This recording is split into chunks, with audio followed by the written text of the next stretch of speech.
Welcome to Sharad V. More English School online lecture. Good morning, student.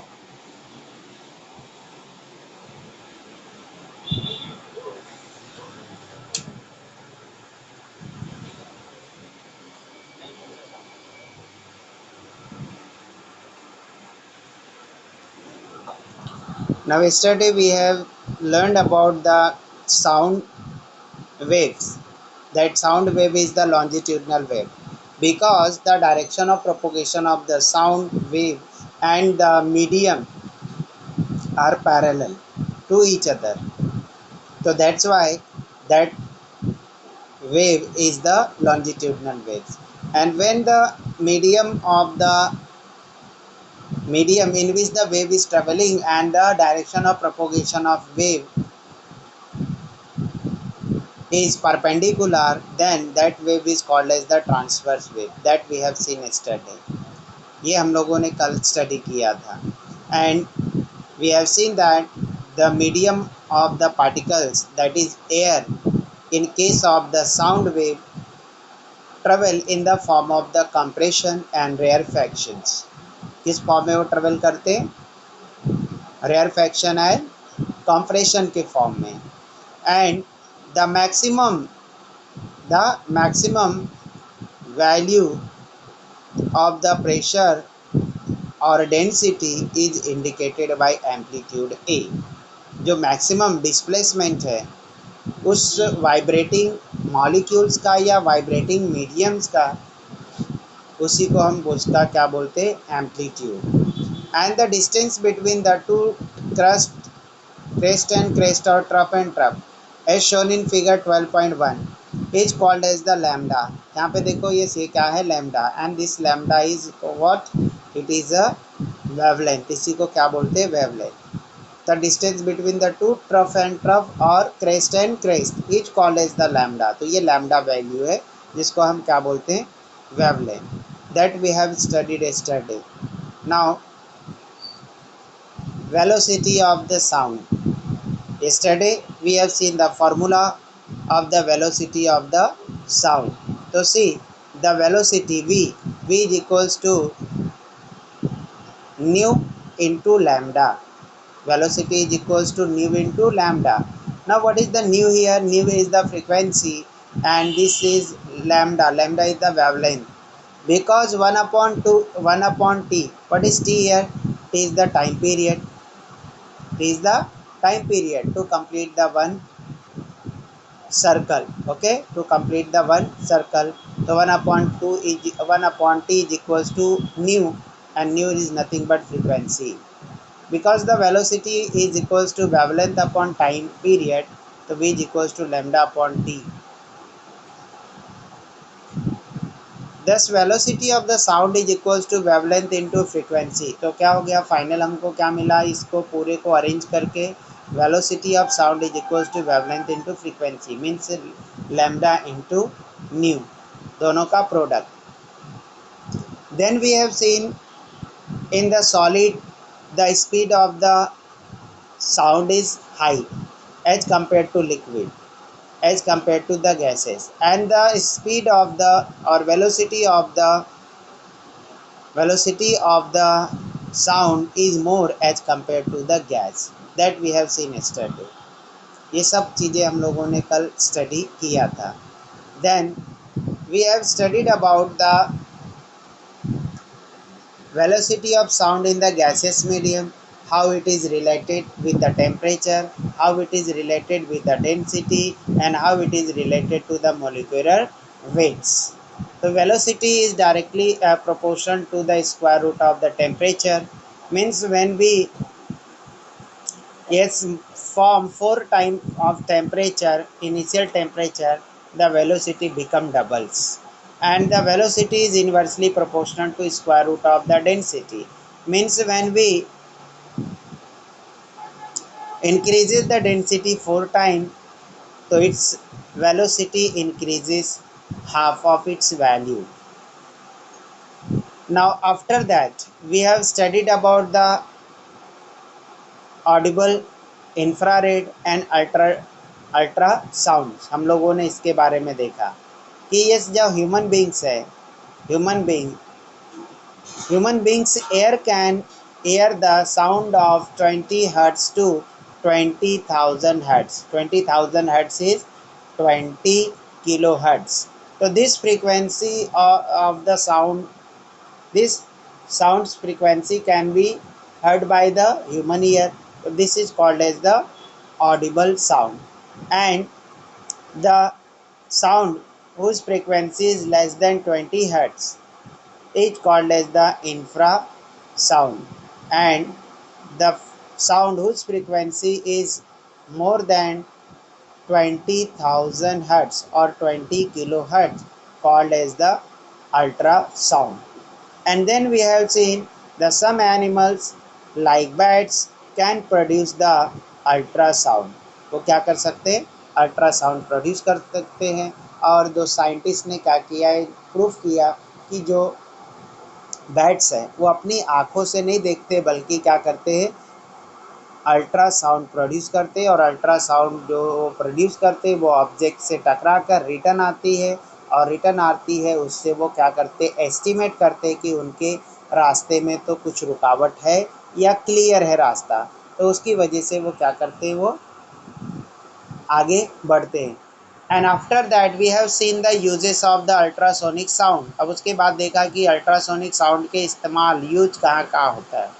Okay, now we have to learn about the reflection of the sound. A reflection of sound is similar to the reflection of the light. Okay, हम लोगों ने reflection of light पढ़ा है. ये जो रे किसी surface पे आके स्ट्राइक होती, टकराती है, that ray is called as the incident ray. And after striking, टकराने के बाद जो क्या है, ये टर्न बैक होती, that ray is called as the incident ray. उसको हम क्या बोलते हैं, incident ray. And incident ray, normal and reflected ray, all three lie in the same plane that we have studied under the reflection of the light. And what we have seen, the angle of incidence is equals to angle of reflection. जो angle of incident होता है वो किसके बराबर होता है, angle of reflection के बराबर. ये भी हम लोगों ने देखा. ओके, नाउ ये see the figure 12.2 reflection of the sound. यहाँ पे आपको रिफ्लेक्शन शो किया है. Now see here there is one pipe, in that pipe there is a clock. यहाँ पे क्या रखा हुआ, clock. And in second pipe we have to bring our ear close to this pipe, and then we have to hear the tick tick sound of the clock. Okay, when the intensity of the tick tick sound of the clock will be highest and clear, so at that place we have to stop the pipe. Okay, and then we have to measure the angle between this dotted line. This dotted line represent the normal. Okay, and this is represented by theta 2 and here theta 1. So in the experiment we will find that the theta 1 and theta 2 will be equal. दोनों क्या होंगे, equal. Means जो angle of क्या है, incident and angle of reflection, both will be equal as it is equal in the reflection of the light. Make the two sufficiently long identical tubes out of the cardboard. अब क्या बोला है, दो long और identical means same tubes cardboard का बनाना है. क्या बनाना है, दो लंबे, सफिशिएंट लंबे होने चाहिए. ओके, और आइडेंटिकल मीन्स उसके डायमीटर भी क्या होने चाहिए, सेम होने चाहिए. ऐसे कार्डबोर्ड के दो ट्यूब्स बनाने. Arrange them on the table in front of the wall as shown in the figure 12.2. और उनको क्या करना है, हम लोगों को वॉल के सामने अरेंज करना है. ओके, ये वॉल है और इसके सामने क्या करना है, रखना है इसको. Place a clock near the end of one of the tube and try to hear the ticking of the clock at the end of the other tube by placing your ear there.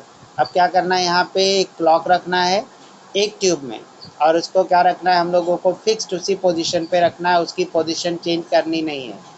और दूसरे tube के पास अपना कान ला के क्या है, ये जो उसकी टिक टिक की जो साउंड है उसको सुनना है। Adjust the angle of the two tubes, अब क्या करना है, जो एंगल्स है दोनों ट्यूब्स के बीच में वैसे एडजस्ट करना है till the can clear and sound can be heard, so that क्या हो, एकदम क्लियर साउंड सुनाई दे हम लोगों को।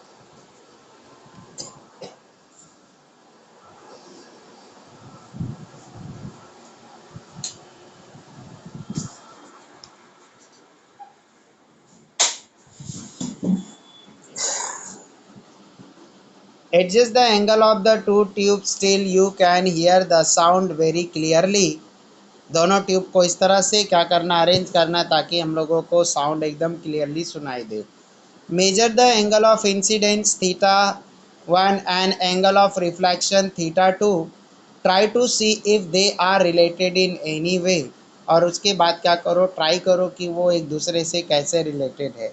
तो you will find that the theta 1 will be equals to theta 2। दोनों की वैल्यू क्या आएगी, सेम आएगी, ये हम लोगों को मिलेगा। Like light wave, sound wave to get reflected from the solid और लिक्विड सरफेस। इस तरीके से जो लाइट रे होती है लिक्विड से as well as solid surface से रिफ्लेक्ट होती है, सेम वैसे ही साउंड भी क्या होती है, सॉलिड और लिक्विड सरफेसेस से रिफ्लेक्ट होती है। This wave also follow the law of reflection, और ये भी लॉ ऑफ रिफ्लेक्शन क्या करते हैं, फॉलो करते हैं। ए स्मूथ और rough surface is needed for the reflection of the sound. Sound को रिफ्लेक्ट होने के लिए स्मूथ और रफ सरफेस की ज़रूरत होती है। The direction of the incident sound wave and reflected sound wave make equal angle with the perpendicular to the surface and all these three lie in the same plane।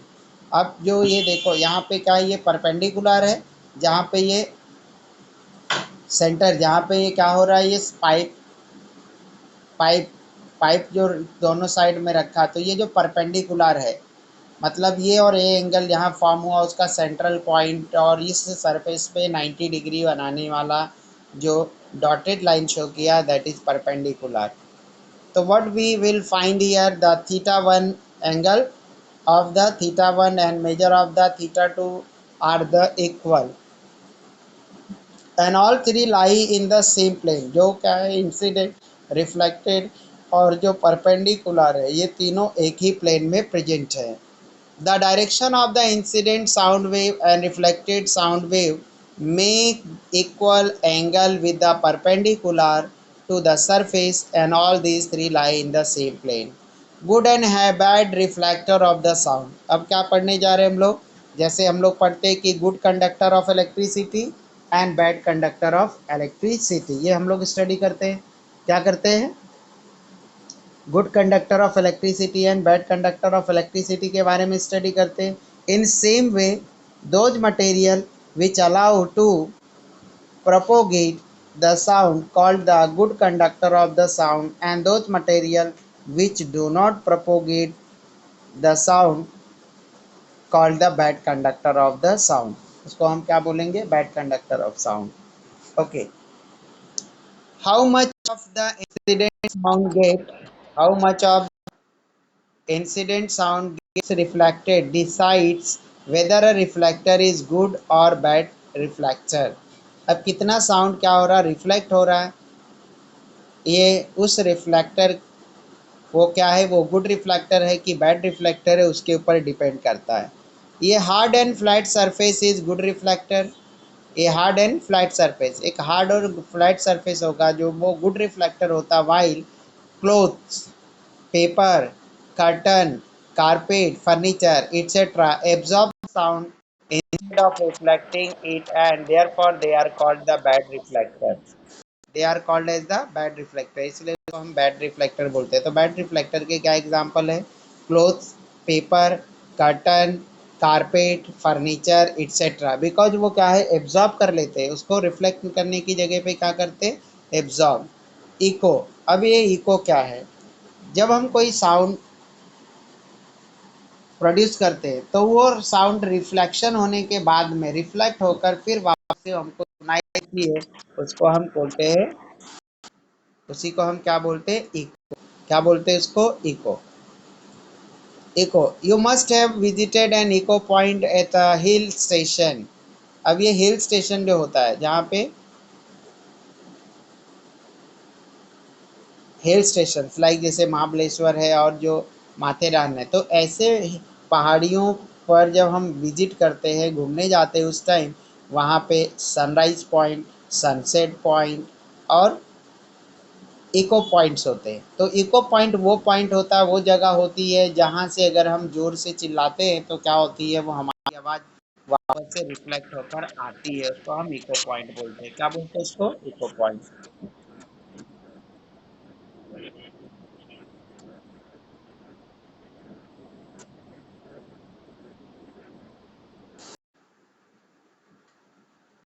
N echo is the repetition, खाला दरवाजा बंद।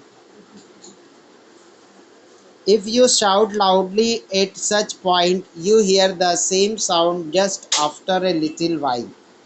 अगर आप क्या करते हो, loudly shout करते हो, तो क्या हो जाता है, वो सेम सेम आवाज तुमको सुनाई देती है।